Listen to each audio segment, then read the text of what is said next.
Mga katrops, welcome back ulit sa aking channel, Sports PH.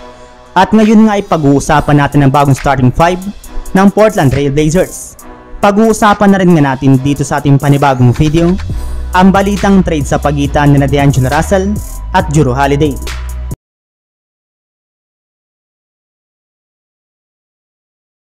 Pagkatapos nga po mga katrops, ang matagal na pakikipag-usap ng Portland Trail Blazers sa iba't ibang mga kupunan ngayong season ay na-trade na nga po si Damian Lillard papunta sa Milwaukee Bucks. Kaya dahil nga po dyan ay tuloy na nga po sila magre-rebuild ngayon ng kanilang bagong lineup.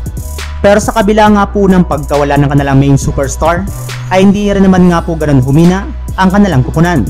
Sa katunayan, meron pa naman nga po silang nabuong isang solid na lineup ngayong season na pangunguna ng kanilang bagong starting 5 na bubuhin ni Jrue Holiday, Scott Henderson, Jeremy Grant, Anthony Simons at si DeAndre Ayton. Yes, ayon nga po sa ilang mga fans at NBA analyst, mas lumakas at mas lumalim pa nga po ang kasalukuyang lineup ngayon ng Portland Trail Blazers matapos nilang i-trade si Damian Lillard nung nakarang araw.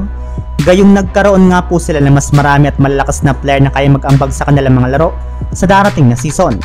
Kaya hindi nga po malabo na makapasok na sila sa playoffs ngayong season matapos ang 2 taong pagkabigo nila sa NBA. Samantala, pumunta naman tayo sa ating sunod na pag-uusapan sa balitang trade sa pagitan na D'Angelo Russell at Jrue Holiday. Naibalita ko na nga po sa inyo mga katrops na isa nga po ang Lakers sa mga kupunan na interesado sa pagkuha kay Jrue Holiday mula sa Portland Trail Blazers, since balak na naman nga po nila itong itandem kay Anthony Davis sa kanilang lineup kapag hindi naging maganda ang simula ng kanilang kampanya sa darating na season.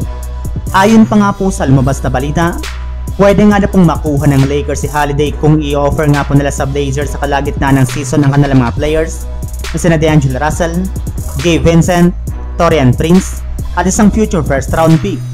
Yes, si D'Angelo Russell na naman nga po ang posibleng gamitin ng Lakers na kapalitan na Jrue Holiday sa isang trade. Kahit man nga po inanunsyo na ng Lakers na gagamitin nga po nila si Russell bilang kanilang starting point guard sa darating na season, ay maaari pa rin naman nga po nila itong i-trade once na hindi maging maganda ang performance nito sa kanilang mga laro. Bali nag-a-average siya rin naman nga po si Jrue Holiday last season sa Milwaukee Bucks ng 19.3 points, 5.1 rebounds at 7.3 assists per game na mapapakinabangan rin naman nga po ng gusto ng Los Angeles Lakers. So yun lang mga katrops, ang handog kong story ngayong araw. Sana nag-enjoy kayo, please like and subscribe my YouTube channel, Sports React PH, para sa iba pang story at update patungkol sa NBA.